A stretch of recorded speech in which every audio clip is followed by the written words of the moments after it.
Welcome to This Week in Money. I'm Jim Goddard.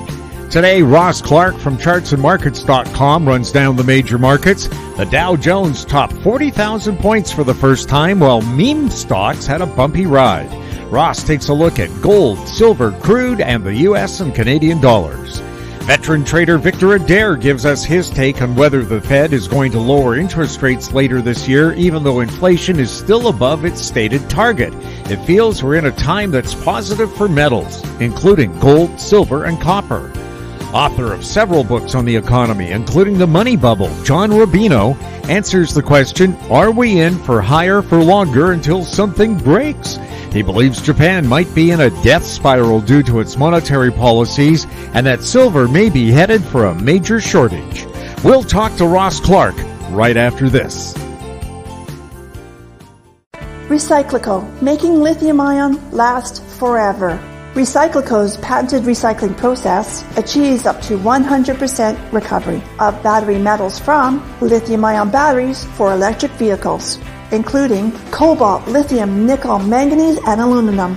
Recyclico Battery Materials Incorporated trades on the TSX Venture AMY, on the OTCQB AMYZF, and Frankfurt ID4. For more information, visit recyclico.com or phone us at 778-574-4444. Recyclico, making lithium-ion last forever. Welcome to This Week in Money, the source for market opinions. Here is Jim Goddard. My guest is Ross Clark from chartsandmarkets.com, where you'll find insightful market commentary and timely technical analysis. Find him on X at Charts by Ross. Welcome back to This Week in Money. Always a pleasure, Jim. Ross, how would you describe what happened on the markets the past week? Oh, kind of a giddy marketplace. I think just about everything out there is green as we finish off the week, maybe except the bond market, but it had had an exceptionally good move here in the last couple of weeks. You know, here we are, all-time highs in the equity markets. The Dow's through 40,000. You know, everybody gets excited as you go through a round number, but the fact is that trend is up, and support was pretty good here 5-6 weeks ago. Upside targets for us. I'm still looking at the weekly chart in the S&P. Got a Bollinger Band resistance on that's still a good 100 points above here. The S&P's at 5,300 and change. 5,400 is where that Bollinger sits, and it's also the long-term rising channel line going back to the 1920s. So 100 years of upward movement. Could become excessive here as we push towards 5,400. So markets are strong, and we've been going through rotation. The utilities have been doing exceptionally well, and it's just pretty much across the board. And if you take a look at the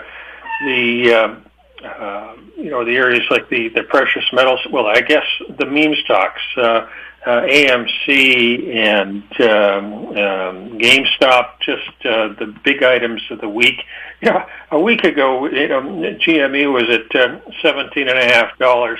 Midweek, it was at 65, and it finished off this week at 28. So, when they decide to put a squeeze on these stocks that have been out of favor for months and months and months, the short covering just causes some exceptional moves. Now, we don't typically track these, but when I go back and put my models on those charts, there were some really good oversold readings at the bottom and just fabulous sells at the top of the market in the middle of this week. So big squeezes. And when I look along and think back, the last time we had one of these moves in these meme stock was back in the summer of 2020, and then had another one into the a little later in the year. But of note, everything seems to move in unison these days. You've got the squeeze happening on those. You got the move in uranium stocks, the copper stocks, the precious metals, everything here moving up.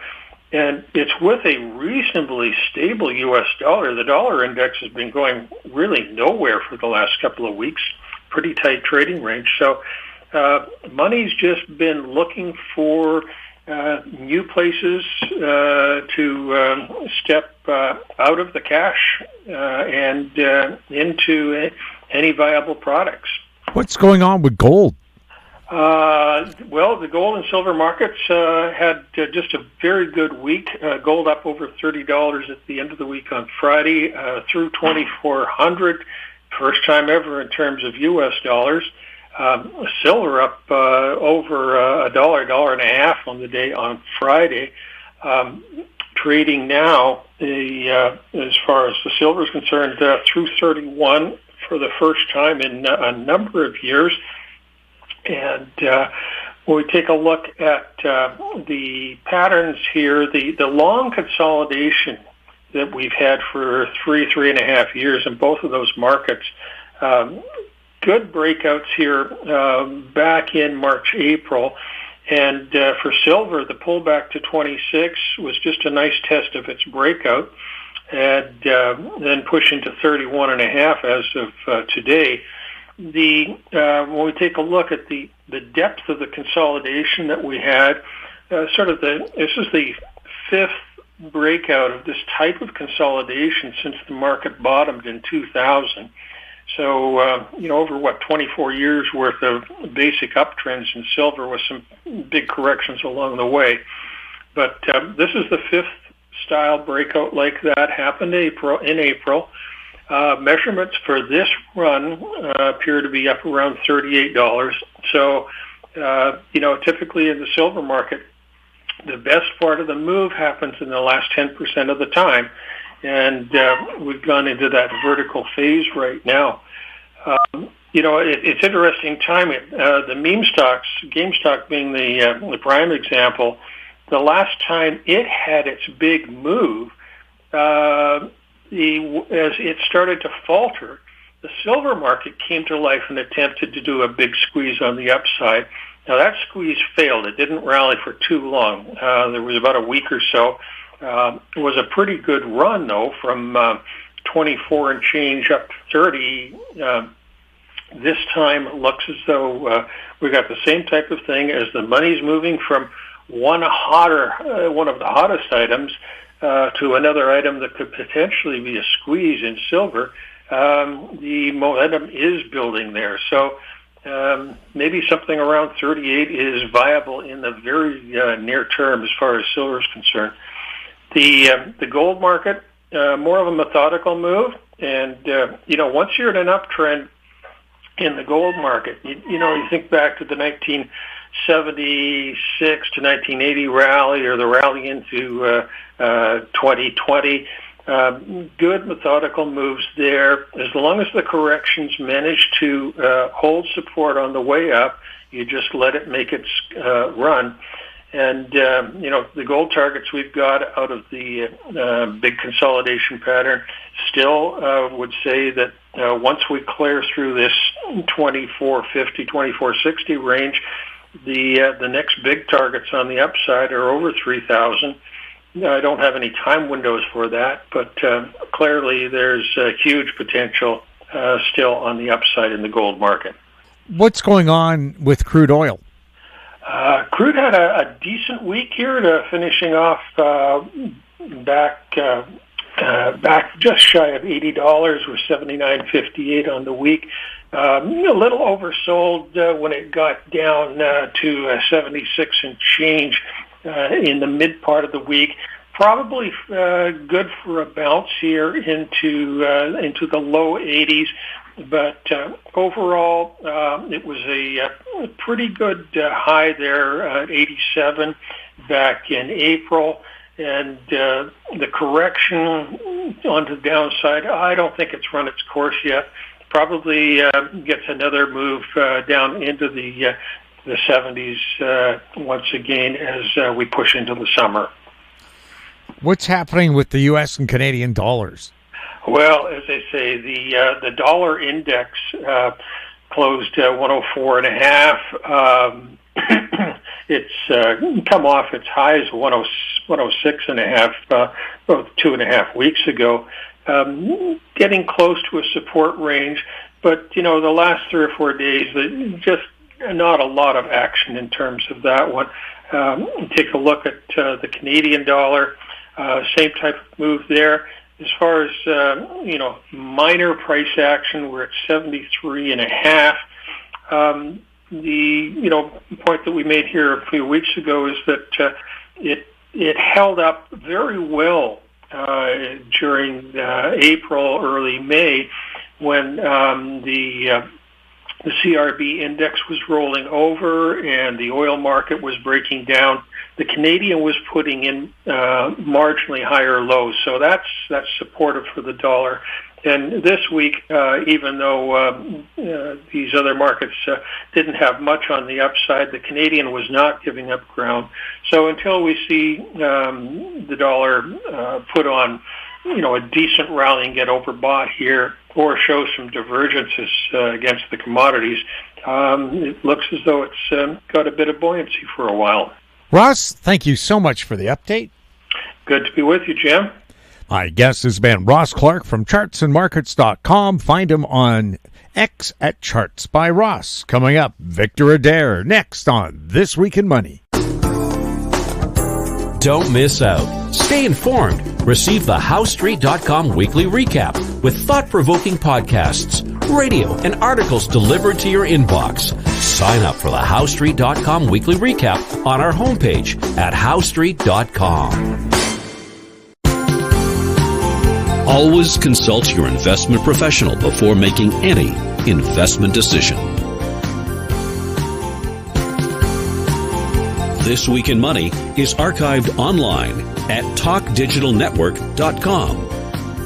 Welcome back. My guest is Victor Adair, recently retired from nearly 50 years of being in the brokerage business in British Columbia, but he's still very active in the markets. His website, VictorAdair.ca. He's speaking to us from beautiful Parksville on Vancouver Island. Welcome back to This Week in Money. Well, Jim, it's always a pleasure to talk to you. Thank you. Victor, for the past several years, it seems the most crucial question in the markets has been, what's the Fed going to do? Is that still the case? And if so, what will the Fed do?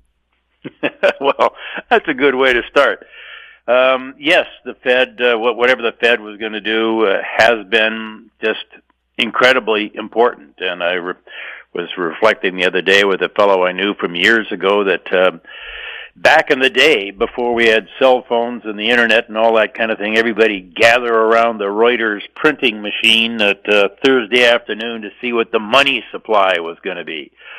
I found out the other day they don't even report that anymore. But At that point in time, everybody cared. And for a while there, the monthly trade figures were critically important. And now nobody knows even what date they come out on and all that. But yes, for the past several years, the most important question, or crucial question, I guess is what you said, has been, what's the Fed going to do? Because they've been so powerful. But ready to cut right to the chase. I've been writing in my blog here for the last couple of weeks that I think there was a change in the market's attitude to that question in the middle of April. And up until the middle of April, and let's say beginning, last fall sometime, thereabouts, let's say maybe at Christmas time, the thought has been that the Fed was going to stay higher for longer. And the reason for that was, inflation was sticky, whatever, and that's kind of a funny word for staying higher than people wished it would for longer than they hoped it would. So that if the Fed couldn't get inflation to come down, and that seemed to be, everything they say, their primary order of business, then they would just have to keep rates up until, inflation finally waved the white flag and came down. I think going back into the middle of April, that at that time the Fed once again signaled that they expect their next move would be to cut rates, even if they have to keep rates where they are for a while longer than they'd figured. They would not be raising rates. So I think the market, and I think I've used this expression with you before, would treat the Fed cutting rates as a green light special to buy stocks and whatever else is not nailed down. So right now, I think the market has been on the theme that, okay, the Fed's as tough as they're going to be, and their next step is going to be easier, so away we go. And what that has meant in the markets is bond prices have gone up, stock prices have gone up, and the U.S. dollar has gone down. So now, going into the future, what's the Fed doing or going to do next, I think will remain a very, very important question. And, it'd be like 10,000 economists all gazing at some small animal and trying to guess what sorry, it's Friday afternoon after a very long week. Yeah, the financial groundhog. Yes, thank you. That'd be what it was. Yeah. Gold, silver, and copper prices have been flying. Can you give us a brief metals report? I can. Everybody, I think, has been certainly focused on gold, and we've talked about gold a lot, and, it seems to be maybe the most important metal from an investment point of view, if not from, an industrial application point of view. So gold this week closed the week with a new all-time high daily and weekly close. I think we were over $2,400 US. And I think we have new all-time highs in most of the other currencies as well. Gold's been on a tear here. I think the last time we talked, I discussed Chinese retail buying seemed to kind of present the cherry on top of the great run that we'd had. And markets did back away in the last month here. I don't know. I think we dropped maybe $150 from the previous all-time highs of about a month ago, and we've recovered that and more. The daily swings in the price of all of the metals has been greater than I've seen for many years. Silver prices here have had just a terrific run this past week or more, but it's been building. We did hit an 11-year high in silver, around $31 this week. That's an increase of about 40% from the lows in February, and I think we're up 20% in just the last 3 weeks. So the pattern in silver has been similar to gold, as you would expect. It's just, the pattern and the silver prices are just much more dramatic in their swings up and down. For me, the copper market has been amazing. It almost looks like the cocoa market, but not quite. We have soared, this is U.S. prices anyway, to all-time highs in copper, above $5 a pound, ending Friday of this week. That is up about 14% so far this month, and I don't know how far we in just 3 weeks or so into the month. And I think it's almost a 40% gain in the last 3 months. And that's copper, the metal. The copper mining shares have probably outperformed copper in some respects, at least in the degree that they've risen so sharply this year. One of the favorite copper ETFs is called COPX, COPX, and I see it's at a 13-year high. The gold mining shares, I should mention, have also kind of got woken up. There was a time here, well, almost any time actually over the last 10 years, where you could say that gold shares, or the shares of gold mining companies, just continued to underperform gold. And, that disappointed some people who, instead of buying bullion or something, bought shares. So it has been a very strong market, and other base metals as well are doing great. But I do have to share this little story with you. I see that, well, let me back it up and say the underlying reason, I laugh when I say that, the underlying reason why copper prices have been going up is because of the electrification of everything, and we're going to need more copper to wires to do this and that and the other thing, and it's difficult to find any new copper mines, let alone get them permitted, raise the money to get them going and bring them into production. So you just had this fabulous imbalance in the supply-demand story in copper. So I saw this little story this week where thieves are focusing on ripping off the cables that are at the EV charging places. And now why would they do that? Well, when you have a look at the cable that they connect the charging unit, to your car, the thing is just basically solid copper with a rubber wire wrapping around the outside. And it's really easy to steal. So there's some irony, I think, in the fact that people buying EVs because, they want to be environmental or whatever reasons they have for that. And, that's the thought that there'd be more and more of that happening has caused the price of copper to run up to the extent that thieves are now going to make it impossible for you to drive up to a charging place and charge your car. As I say, it's just my sick sense of humor, I suppose, to think that there's some irony in that. Well, the amount of copper in an electric vehicle is astounding. 277% more than your ICE vehicle. 183 pounds of copper or 83 kilograms. There you go. So anyway, but here's the thing. I suppose I should touch on this.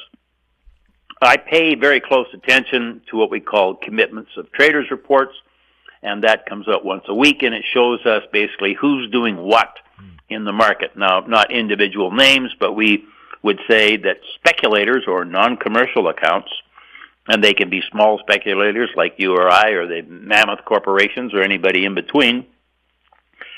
Speculators are really, really, really bullish and long in the copper market. Okay, and it's been that way and getting more so that way as prices have run up.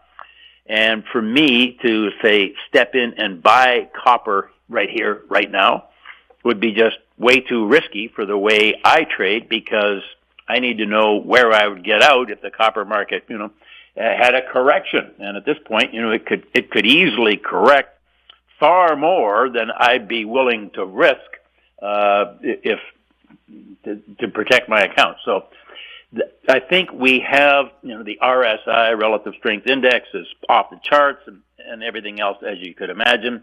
Somewhat similar, I think, with silver, maybe less so with gold.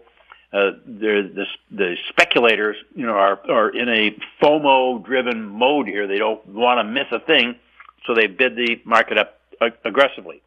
Yes, there's been a good reason, a hell of a story on the supply-demand side, particularly in copper, but the dynamics of who's bought when and all that kind of thing make it pretty risky right here. The leading stock indices have been making new highs after a 3-week sell-off in April.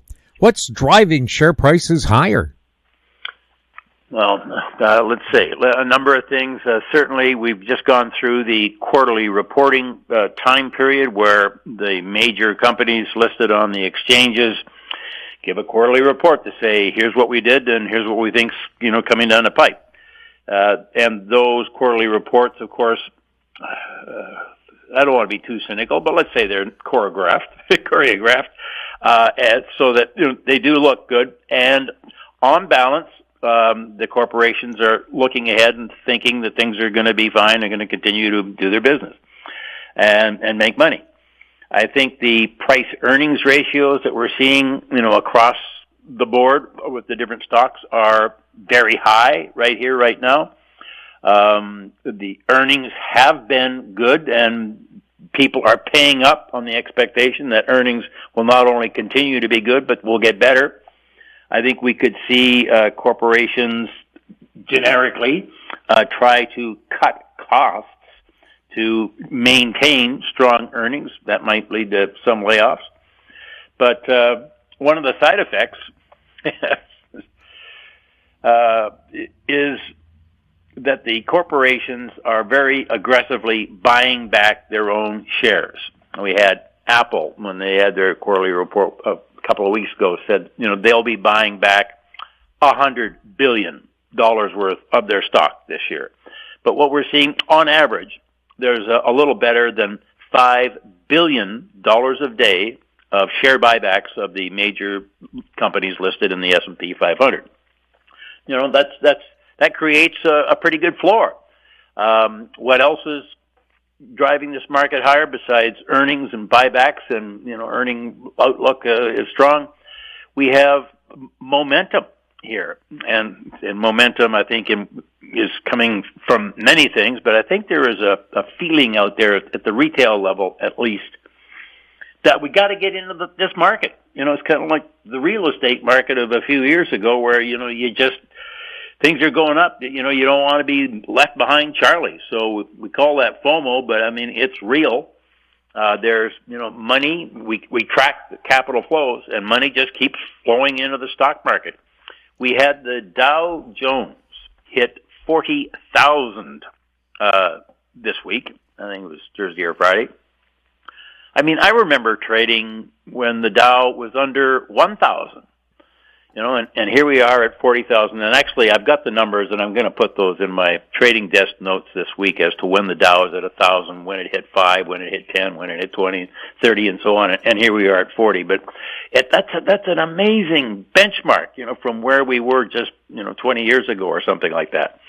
Actually, in reference to that, let me do a segue. In my last trading desk notes, I quoted my good friend Martin Mierenbield, who is a world-class gold analyst, and he was talking about how the divergence from the regular historical relationship between gold and interest rates and the U.S. dollar. And he was saying, it's a new world. It is different. And I've written many times something to the same effect that, what do they used to say? This isn't your father's Oldsmobile. Well, it's not your father's market, or certainly not your grandfather's market anymore. We're in different times, and some of the old ways or old school ways of looking at or trying to evaluate markets, I think, are being thrown out the window. It's not so much it's a brave new world, because there is always going to be mean reversion, but between now and the time things mean revert to where you think they should be, you could really lose your shirt if you bet the wrong way. The U.S. dollar index rose about 6% from December to April, but fell in the last 3 weeks. What are your thoughts on the currency markets? I think the currency markets since December in particular have been, and that's when the U.S. dollar made it slow, I think, for last year, and then we've definitely done better since then, as you just noted. I think the U.S. dollar did better on balance because markets thought that the Fed would keep interest rates higher for longer than other central banks. And I know that sounds horribly simple, but interest rates, or relative interest rates, are just hugely important in the currency markets. Now, we had, on top of that, for instance, the Swiss franc, which was last December. I think the Swiss franc made an all-time high against the U.S. dollar and also against the euro. I think the Swiss authorities wanted to get the Swiss franc down, and they've been one of the central banks that has cut rates. Vis-a-vis the Americans talking about keeping rates higher for longer, the Swiss actually cut rates. The Japanese yen had been trending down for years, and it in April, I guess, made something like 34 years lows against the U.S. dollar. I think what I just said a few minutes ago about the idea that the Fed's going to stay higher for longer has caused the U.S. dollar to weaken here the past couple of weeks. As, say, the stock market has gone up and the bond market has gone up, the U.S. dollar has gone down, and I think that's part of it. Where we go from here will certainly depend on what the different central banks do, but I'll go to positioning again, just like I did in copper.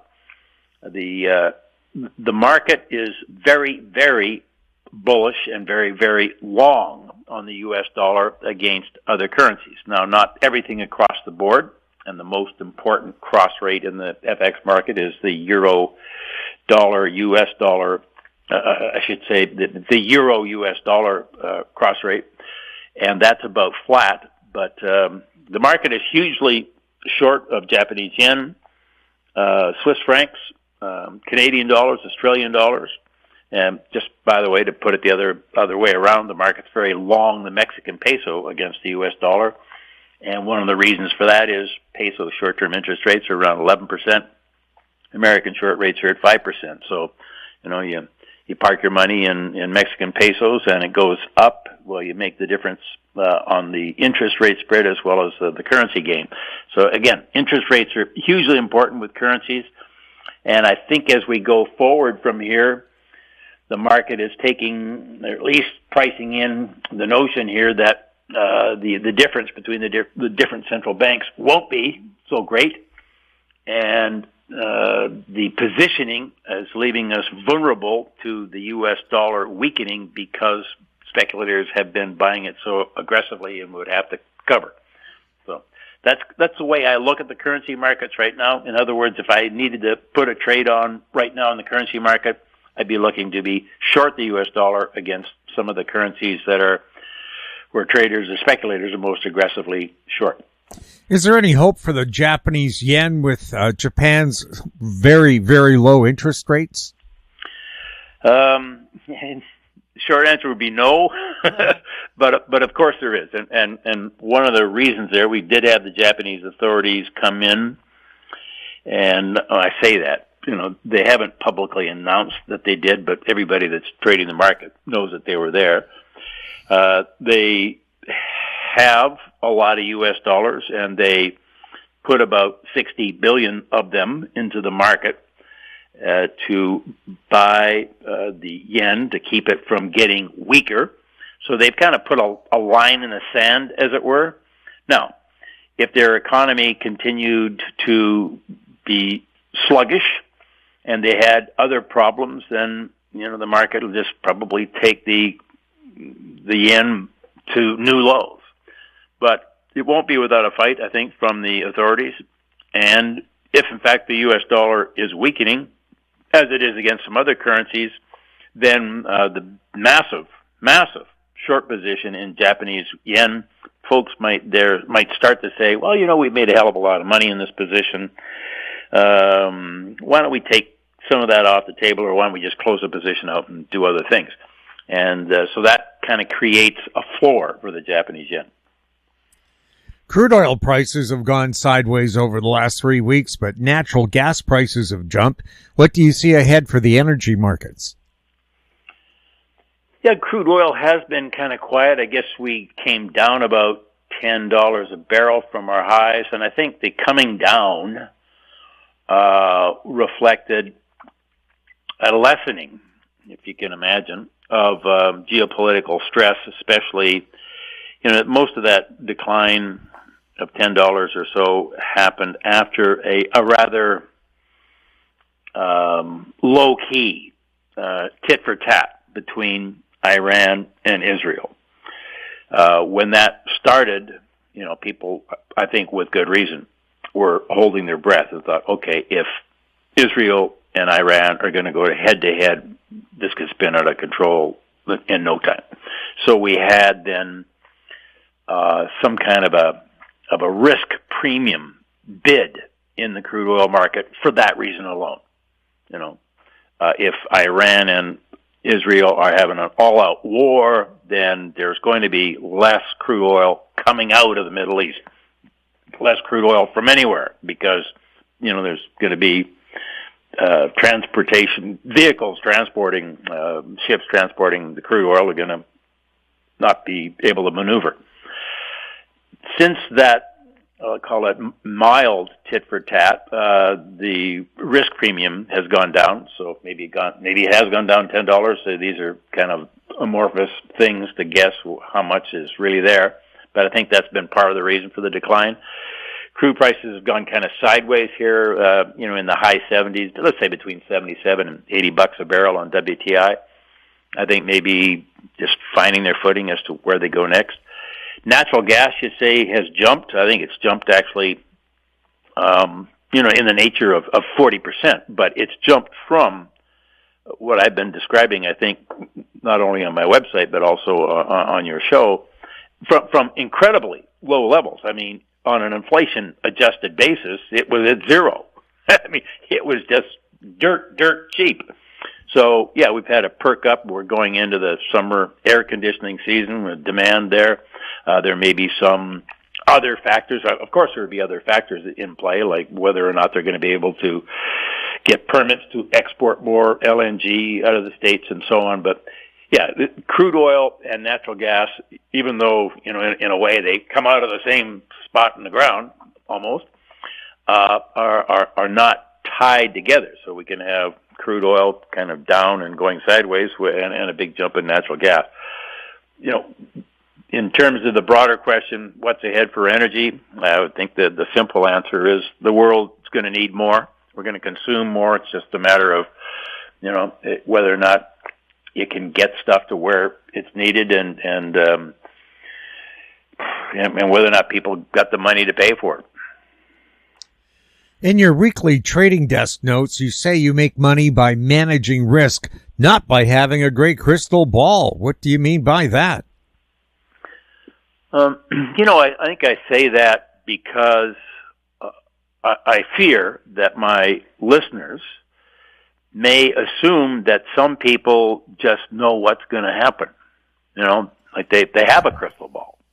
And some of the market analysts, and if I could just put that in quotes, some of the market analysts that I see out there kind of, they sort of, from my point of view, pretend they do have a crystal ball. They got it figured out.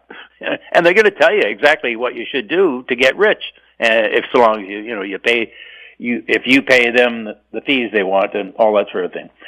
Nobody knows what's going to happen, is my view on things, and anybody who says he does is either naive or delusional or any combination of that or just an outright liar.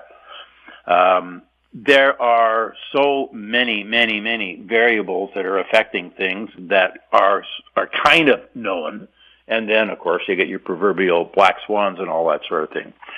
But I think maybe I just popped it in my head right now. You have described when you introduced me that I was in the brokerage business it was about 45 years. And during that period of time, particularly as a commodities broker, I did see what I describe as hundreds and hundreds and hundreds of people lose millions and millions and millions of dollars. And I thought, is there something that they have in common? And I thought, yes, they hate to take losses. I don't know how many times over my career I heard people say to me or, say to the brokers that work with me, oh, well, let's just give it a couple more days. I'm sure it's going to turn around, And I thought, well, if all of those people, that's what they do in common, if I don't do that, maybe that increases my odds of coming out money ahead. And it seems to. So, as I said earlier when we were talking, about copper. I couldn't buy copper here. I mean, I could believe the story, and that's another thing. People get these ideas and believe stories, but I could believe that the supply-demand story in copper is very bullish. But that doesn't mean that now, at this price, is the right time to get in.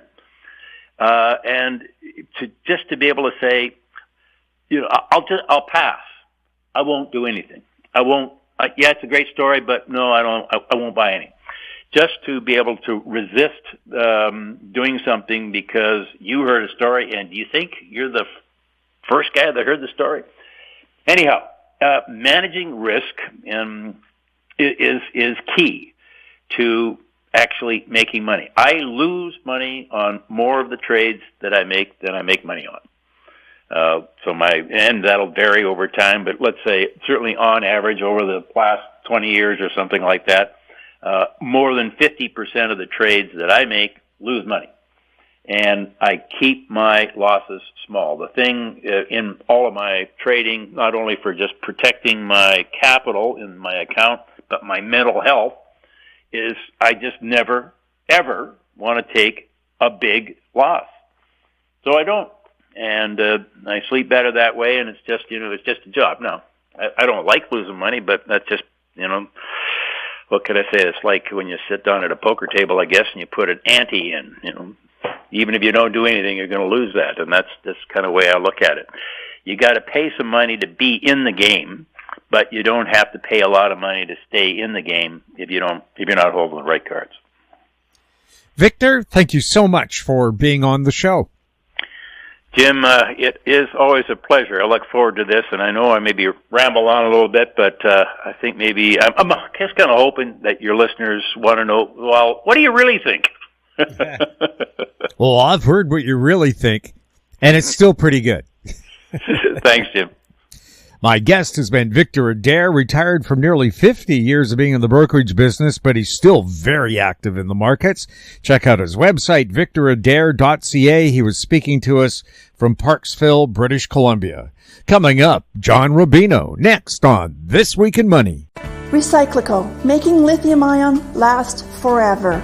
Recyclico's patented recycling process achieves up to 100% recovery of battery metals from lithium-ion batteries for electric vehicles, including cobalt, lithium, nickel, manganese, and aluminum. Recyclico Battery Materials Incorporated trades on the TSX Venture AMY, on the OTCQB AMYZF, and Frankfurt ID4.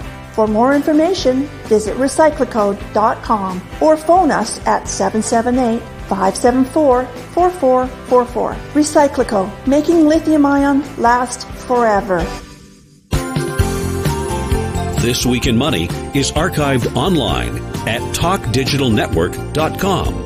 Welcome back. My guest is John Rubino, author of several books on the economy, including The Money Bubble. He founded the website dollarcollapse.com. You can find him on Substack at Rubino.substack.com. Welcome back to the show, John. Hey, Jim. Hope everything is going well up there. Everything's terrific, of course. Is the Fed signaling that it will accept 3% inflation? You know, it sounds like, because the inflation numbers have been coming out this week in the U.S., and we're, 3% or a little plus going forward. And, the Fed's not freaking out about it. The implication is, and the expectation is now, that they're going to cut maybe in September. So not that far into the future. And they're going to do it with inflation at 3 or 4%, So that the implication then is that they're accepting it. And if they do, then, we're just going to have to talk about how similar all of this is to the 1970s more and expect higher inflation. Once they've given up on the 2% thing, there's no reason why they can't give up on 3 or 4. So we will see, but it's an ominous sign for the currencies and a phenomenal sign for precious metals. Well, if we're going back to the 70s, that means platform shoes, bell-bottom pants, disco. Does your wife still have her mini skirts? She looks good in mini skirts. She's got great legs. Well, then a replay of the 70s will be no problem for you at all. Mortgage rates are back above 7% in the U.S. Are we in higher for longer till something breaks territory? Yeah, if the Fed's not going to cut and mortgage rates are above 7%, that creates a lot of stress out there in different sectors. One is obviously real estate, because house prices, in some places they're down a bit, but in a lot of other places they're not, which means that the house you would have bought, say, 3 or 4 years ago with a 3% mortgage, now, if you buy it with a 7% mortgage, it costs you twice as much per month to own that same house. And houses were already unaffordable in the U.S. and Canada, at least, before the pandemic. So, yeah, I think if we keep interest rates at this level, mortgage rates stay at this level, it basically snuffs out a big chunk of the housing market, other than Wall Street firms coming in and buying whole neighborhoods. There won't be a lot of individuals who need to take out a mortgage buying houses in the future. And then commercial real estate is already in the process of being crushed by today's interest rates, which in turn means the local and regional banks are in grave danger. So yeah, higher for longer till something breaks is a very good description of today's world. Low-end retailers like Walmart and McDonald's are reporting weak demand. Is that a sign consumers are tapped out? Well, yeah. As far as that goes, it is.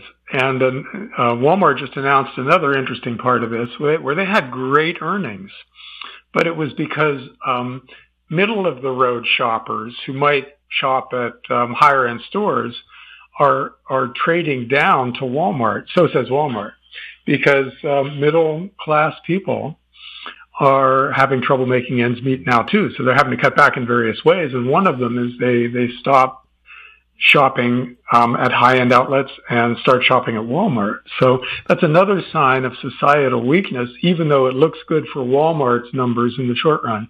So yeah, I definitely think that there's a dynamic now where people have spent their stimmy checks and the other money that they saved during the pandemic. Now they're putting day-to-day life on credit cards because of the most recent inflation, which increased their cost of living by 30%. Or they're doing buy now, pay later, or they're looking at taking out home equity lines of credit. They're doing things that a financially healthy family probably wouldn't do. All that's happening, and all of that signals a slowdown in the next couple of years. It could be pretty dramatic. So combine, Walmart with all this other stuff. And even though a recession hasn't started yet, and it really should have by now, it's going to start pretty soon, I think. Japan's interest rates are rising while the yen is falling. Is a death spiral beginning for them? Yeah, Japan is a good example of where we're headed in the U.S. and possibly Canada. They had their big credit crisis in the 1990s and decided to quote unquote fix it with big government deficits used to bail out all the zombie companies that would have gone bankrupt if they'd been allowed to. And that has never ended. The government is racking up bigger and bigger debts. And they've been able to do that as long as they have by keeping interest rates at artificially low rates. But now the yen is falling and interest rates are rising in Japan, and they cannot fix both of those problems. They have to choose one or the other, and that's where it gets interesting, because either one, if you let the currency collapse, that's a catastrophe. If you let interest rates go up in an indebted system, then the interest costs eat you alive. They have to choose one. And so do we in the not-too-distant future. Either way, it's a mess. It's just our choice of messes. Gold seems to have stabilized in the 2300s. What does this mean for gold miner earnings? Well, you and I and lots of other people have been talking for what seems like years now about how, gold at 2000 ought to be good for the miners. And then the stocks of the best run gold miners ought to be outperforming gold.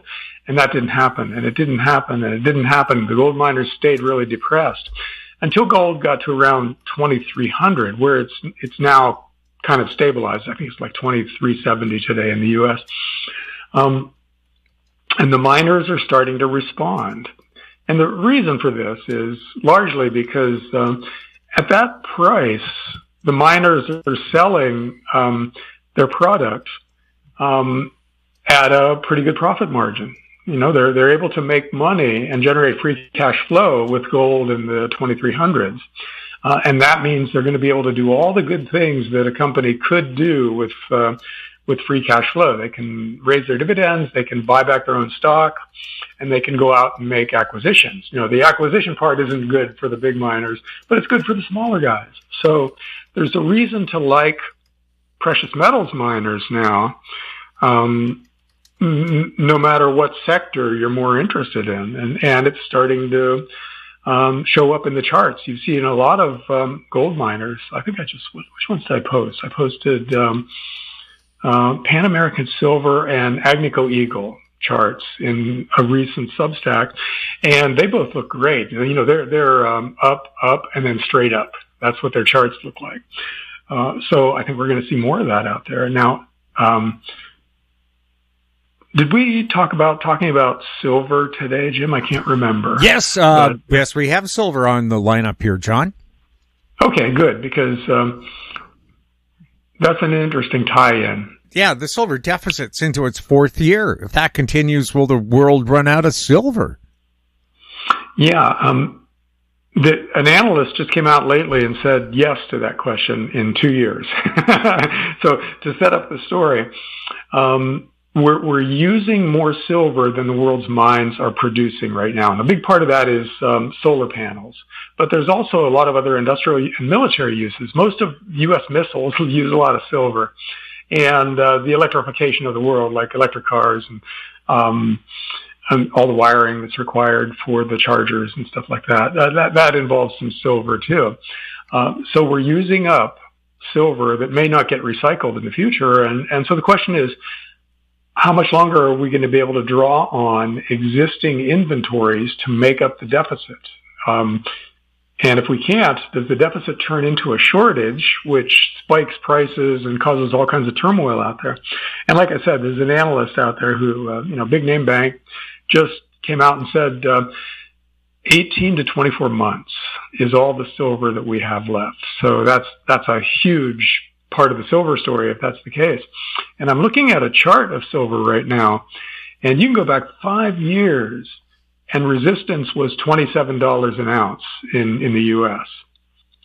And silver just blew through that in the last month. It's $29.90. I think on CNBC that's the 1 month futures contract. Okay, so spot is a little below that, but still, you can assume that $30 a share is serious resistance, because it's a nice round number, and all the people who've been buying silver for years and have been underwater for all this time, they're going to feel like they want to take a little bit of a profit. So expect a lot of resistance at silver, or at 30, but when it pierces 30, which it is going to do one of these days, then it's wide open. It could run to 35 with no real resistance. And then if it breaks through 35, it's 50, So I think this is an exciting time for silver. Again, very similar to the 1970s and to the 2000s. Where silver languished for a long time.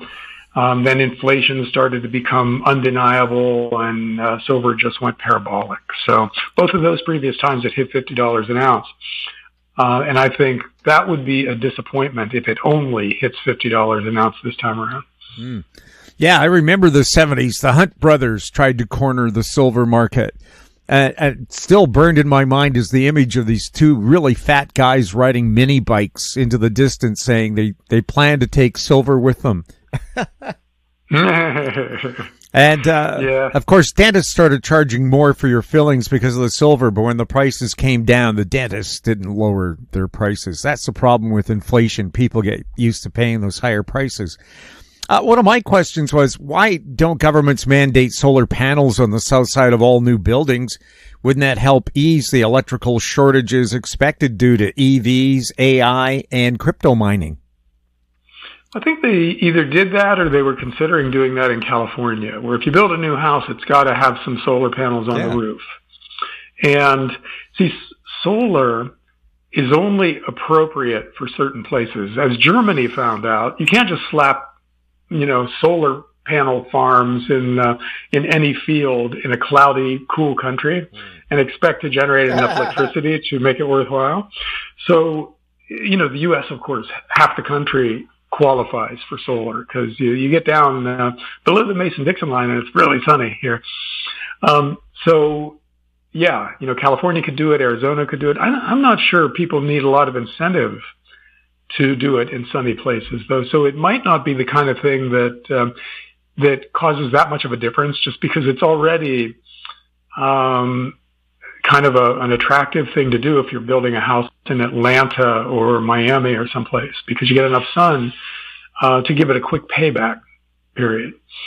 So I think that I think nuclear is more of a story as far as the electrification of the world goes, because rooftop solar is kind of already pretty well understood, and homeowners get it. I think most homeowners at one time or another have looked into solar to see if it was viable where they are.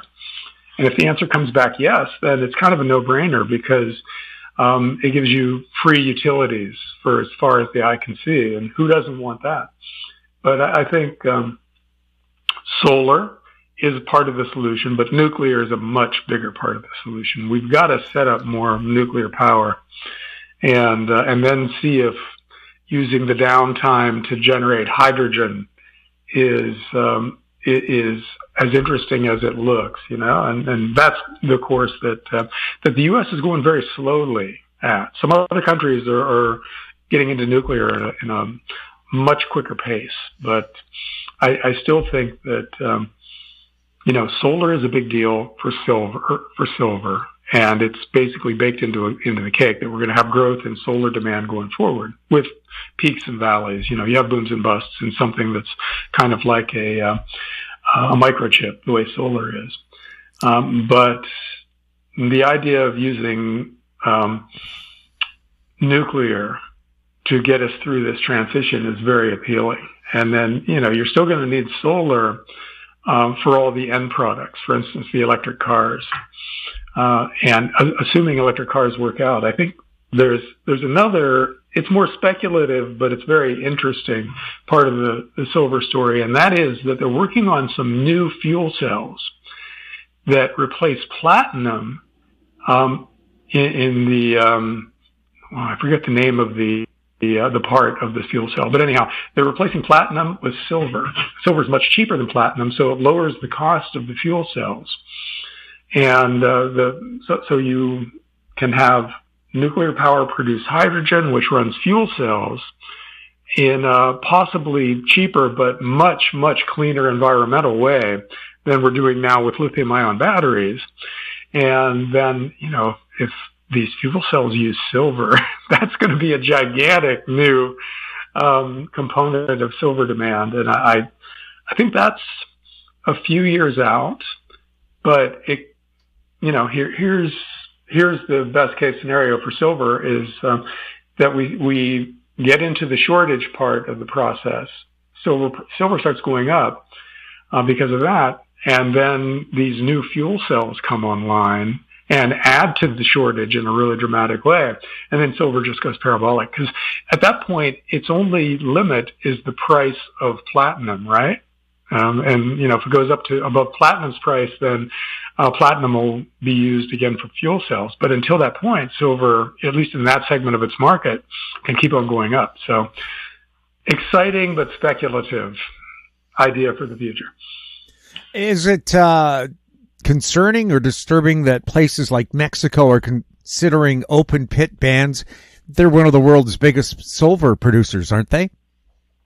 Yeah, see, that's concerning for the miners, right? So if you've got mining stocks and some of those companies have open pit mines in Mexico, you need to be watching that. But it's excellent for silver. If you've got physical silver and Mexico closes down a bunch of its silver mines, that just makes the price of silver go up even more, right? It limits demand and increases the shortage that we're seeing out there. So I have mixed feelings about what Mexico's doing right now, because I have way too much physical silver. And this would vindicate my obsession with stacking if that happened. Well, you've always been kind of what I would call a silver bug, or is it because you're just fascinated with the metal and its potential? Well, I like shiny things, first of all. So it's kind of a magpie thing going. And, I'm definitely a gold bug, but in the precious metal market, with the scenarios that people in the gold bug community believe in, which I definitely believe in, silver is the volatile little tech stock kind of thing in that space, where gold is big and solid and it's going to go in the right direction, but it's, a multi-trillion-dollar market, and it's not going to go straight up for very long. Silver, on the other hand, is a tiny market, relatively speaking, that is still needed for industrial uses. It's not just a monetary metal, so it's got two drivers of its price increases, and it's so thinly traded that it can go straight up. So silver is the equivalent of a 10-bagger junior mining stock, and gold is the equivalent of a major like Newmont or Agnico Eagle or something like that.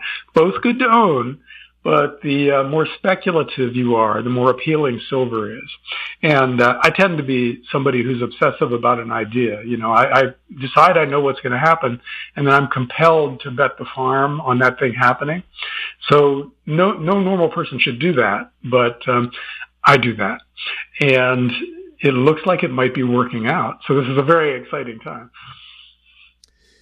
John, anything else you think we should be keeping a super close eye on right now? Oh, yeah, there's a lot of things going on in the world that we need to be watching right now, and geopolitics is a big one. There are 2 wars going on in the world right now, and potentially 3 or 4. If you count the U.S. versus Iran as a separate war from what's happening in Israel right now, there's 3 right there.